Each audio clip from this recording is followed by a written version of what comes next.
Togo एक dog पर based movie है। ये बहुत ही अमेजिंग मूवी है। मैं आपको रेकमेंड करती हूँ कि आप अपने लिए टाइम निकालकर इसे जरूर देखें। मैंने कम से कम 20 बार देखी है। ये मूवी एक ट्रू स्टोरी पर आधारित है। इसे नोम, अलास्का 1925 में सेट किया गया है। तो चलिए चलते हैं मूवी की ओर। मूवी की शुरुआत में कहानी के दो मेन कैरेक्टर टोगो जो कि एक हस्की है और लेनर्ड सेपाला एक डॉग स्लेड चलाते हुए बर्फ से भरे हुए पहाड़ों पर चले जा रहे हैं। यकदम हम भेड़ों का एक झुंड देखते हैं और दूसरी तरफ खराब मौसम के बादल उमड़ रहे हैं। टोगो मौसम के चलते भेड़ों को इग्नोर करके आगे बढ़ जाता है। लेनर्ड ये देखकर हैरान हो जाता है। सिटी हॉल में एक मीटिंग चल रही है कि नोम में बच्चों में एक एपिडेमिक आउटब्रेक फैल रही है, जिसके लिए फेयरबैंक अलास्का में एक सिरम बन चुका है जिसे चॉपर के जरिए नोम तक पहुंचाया जा सकता है। परंतु खराब मौसम के चलते चॉपर्स उड़ नहीं पाएंगे। लेनर्ड कहता है हमें इस मौसम से डरने की जरूरत है और बताता है कि कैसे टोगो ने मौसम के डर से शीप का पीछा नहीं किया। इसका मतलब है ये मौसम बहुत खराब होने वाला है। वापस घर जाते वक्त लेनर्ड हॉस्पिटल में बीमार बच्चों को देखता है। घर पर टोगो अपने छोटे छोटे बच्चों से छिपता फिर रहा है। लेनर्ड जो कि एक स्लेड को वैक्स कर रहा है, उससे उसकी पत्नी कॉन्स्टेंस पूछती है कि क्या तुम सिरम लेने के लिए जाओगे। अगले ही सीन में टोगो लेनर्ड के बेडरूम के दरवाजे पर बैठा है। कॉन्स्टेंस कहती है कि टोगो को मत लेकर जाओ, वो 12 साल का है, तुम उसके साथ बहुत अटैच्ड हो, वो मर जाएगा। मेयर जॉर्ज उनके घर पर आता है और बताता है कि नो एयरबोर्न रेस्क्यू, अब जो कुछ करना है डॉग स्लेड्स को ही करना है। लेनर्ड टोगो से बात करता है, मैं तुम्हें जैसे राइड करने के लिए कहूंगा तुम वैसे ही करना। कॉन्स्टेंस टोगो से कहती है तुम लेनर्ड को वापस लेकर आना और खुद भी मेरे पास जल्दी लौट कर आना। लेनर्ड सिरम रिले के लिए निकल पड़ता है। पूरा टाउन उन्हें सी ऑफ करता है और हम उन्हें तूफान में राइड ऑफ करते हुए देखते हैं। कहानी में 12 साल पहले का फ्लैशबैक आता है। कॉन्स्टेंस छोटे से टोगो को डिब्बे में डालकर अपने बेडरूम में बैठी है। लेनर्ड कहता है मैंने तुमसे कितनी बार कहा है कि no dogs in the bedroom. Constance नहीं मानती। लेनर्ड कहता है ये बहुत कमजोर है।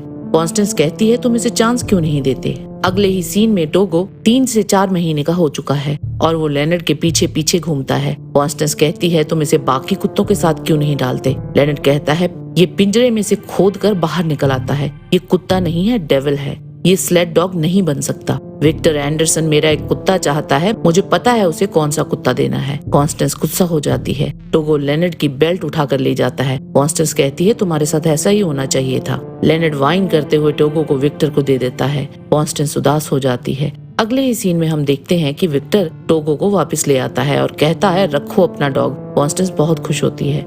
कहानी हमें वापस प्रेजेंट डे पर लेकर आती है। लेनर्ड अपने कुत्तों के साथ पहाड़ पर चढ़ता है और बड़ी मुश्किल से ऊपर पहुंचकर कहता है आसान पार्ट खत्म हुआ। फिर हम उन्हें स्टीप पहाड़ से स्लेड चलाते हुए नीचे आते हुए देखते हैं।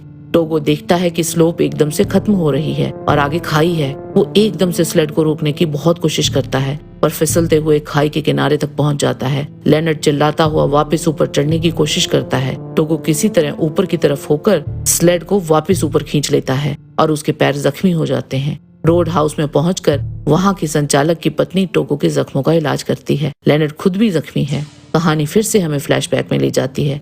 लेनर्ड टोगो को केज में डालकर उसके आसपास पत्थर रखता है और कहता है अब निकल कर दिखाओ और स्लेड लेकर चला जाता है। टोगो कभी यहाँ से खोदता है कभी वहां से। फाइनली हार ना मानते हुए खोद कर अपना रास्ता बना ही लेता है। लेनर्ड का पीछा करते हुए वहां पहुंच ही जाता है और स्लेड के कुत्तों को तंग करता है और अपने पीछे लगा लेता है।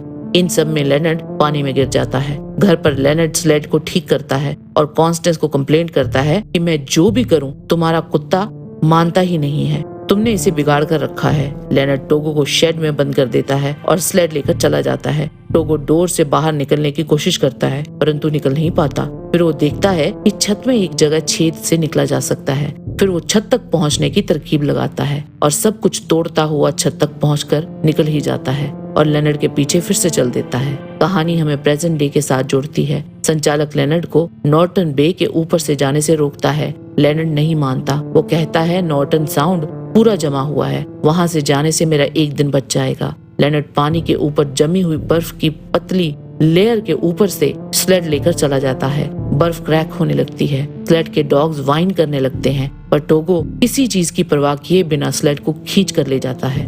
दूसरे रोड हाउस पर पहुंचकर लेनर्ड बताता है कि उसने 2 बार टोगो को लोगों को देने की कोशिश की है। फ्लैशबैक में लेनर्ड कॉन्स्टेंस के साथ घोड़ा गाड़ी पर टोगो को साथ लेकर जा रहा है। वो एक लेडी को टोगो को देने जा रहा है और उसे बताता है कि ये डॉग एक एस्केप आर्टिस्ट है। लेडी कहती है कोई बात नहीं, वो उसे घर के बाहर ही नहीं निकलने देगी। कॉन्स्टेंस दुखी होती है। लेनर्ड स्लेड लेकर चला जाता है। उधर टोगो उस लेडी के घर का शीशा तोड़कर भाग खड़ा होता है और लेनर्ड के पीछे वहां जा पहुंचता है जहां लेनर्ड होता है। लेनर्ड देखता है कि टोगो जख्मी है। वो उसे स्लेड में बिठाने की कोशिश करता है। जब टोगो नहीं बैठता तो वो स्लेड में सबसे पीछे टोगो को जोत लेता है। टोगो अपने साथी डॉग को आउटरन कर देता है। लेनर्ड एक एक करके टोगो को आगे लेता जाता है, पर टोगो हर पोजीशन पर अपने साथी डॉग को आउटरन कर देता है और आखिरकार लेनर्ड टोगो को लीड पोजीशन पर ले आता है। लेनर्ड टोगो की परफॉर्मेंस पर हैरान और खुश दोनों होता है। घर पर कॉन्स्टेंस उन लोगों को आते हुए देख बहुत खुश होती है और यहाँ लेनर्ड डॉग को टोगो का नाम देता है। अगले ही सीन में लेनर्ड कॉन्स्टेंस को दिखाता है कि वो जितना मर्जी बुलाए टोगो बेडरूम में नहीं आता। सिटी ऑफिस में सीरम रिले पर बात चल रही है। कॉन्स्टेंस वहां आती है और कहती है अच्छे वेदर में भी लोग एक दूसरे को देख नहीं पाते, तो यहाँ तो तूफान है। वो बताती है कि वो अपने हस्बैंड को जानती है। वो नॉर्टन बे क्रॉस करके जाएगा। प्रे करो कि दोनों ड्राइवर एक दूसरे को मिल जाएं। रिले ड्राइवर हेनरी अपने स्लेड के साथ वहीं से निकल रहा है जहां से लेनर्ड निकल रहा है। लेनर्ड को थकावट की वजह से नींद आ रही है। वो हेनरी को देख नहीं पाता और निकल जाता है। हेनरी उसे बहुत आवाजें लगाता है, लेकिन टोगो को पता चल जाता है और वो स्लेड रोक देता है। हेनरी लेनर्ड को सिरम दे देता है। दोनों रोड हाउस पर आराम करते हैं। हेनरी उसे कहता है कि टोगो को यहाँ छोड़ दो। लेनर्ड झल्ला उठता है। दूसरे ही पल अपने बिहेवियर के लिए माफी मांगता है। लेनर्ड फिर से नॉर्टन साउंड के ऊपर से जाने के लिए तैयार है। पानी में ऊपर की आइस पहले ही क्रैक हो चुकी है, अब अलग होनी शुरू हो जाती है। इसी बीच हम 10 साल पहले का सीन देखते हैं। स्लेड डॉग्स की रेस चल रही है। एक आदमी $20 लेनर्ड के डॉग्स पर लगाता है। लोग उसका मजाक उड़ाते हैं। टोगो पहले के चैंपियंस को पीछे छोड़ देता है और रेस जीत जाता है। घर पर लेनर्ड प्राइज को दीवार पर लगाता है और प्राउड फील करता है। प्रेजेंट डे के सीन में साउंड की आइस क्रैक होकर पानी ऊपर आ जाता है। टोगो मेल्टेड आइस के ऊपर से स्लेड खींच कर ले जाता है। जब वो बिल्कुल एंड पर आ जाते हैं, आइस क्रैक होकर किनारे से दूर हो जाती है और यहाँ हम टोगो की जांबाजी देखते हैं। लेनर्ड टोगो को उठाकर किनारे की तरफ फेंकता है और टोगो जंप मारकर किनारे पर पहुंच जाता है। लेनर्ड स्लेड से उतर जाता है और स्लेड को आइस में ठोक देता है।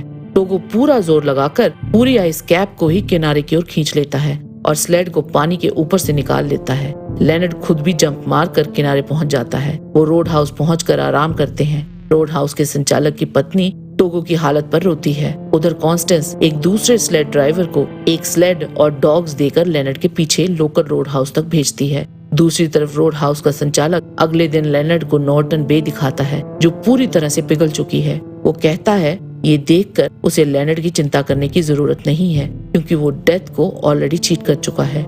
लेनर्ड टोगो को पीछे स्लेड में आराम करने के लिए कहता है। टोगो नहीं मानता।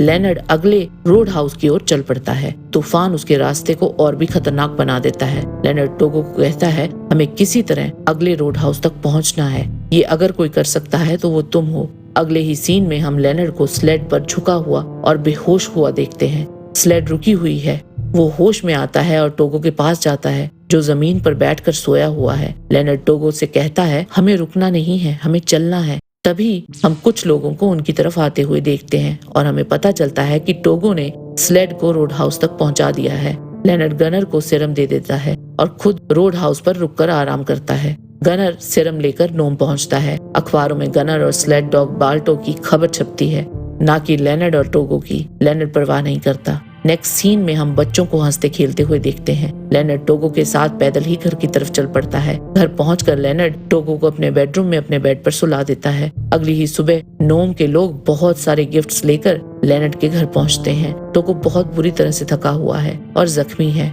वो लंगड़ा कर चलता है। लेनर्ड बहुत परेशान हो जाता है कि कहीं उसे कुछ हो न जाए। टोगो फिर से एक बार लेनर्ड को गलत साबित कर देता है और 16 साल की उम्र तक उनके साथ रहकर हमेशा के लिए सो जाता है। जो काम टोगो ने किया होता है उसकी शाबाशी बाल्टो को मिलती है। उसका पुतला न्यूयॉर्क में लगता है। 20 टीम्स ने सिरम रिले में भाग लिया था। उनमें से 19 टीम्स ने on the average 31 mile run किए। एक टीम थी जिसने 264 माइल रन किया था, टोगो की टीम। तो दोस्तों, कैसी लगी आपको ये फिल्म? उम्मीद है पसंद आई होगी। जाने से पहले चैनल को सब्सक्राइब और वीडियो को लाइक जरूर कीजिएगा। आपसे फिर मिलेंगे एक रोचक पेशकश के साथ। Thanks for watching. Take care. Bye bye.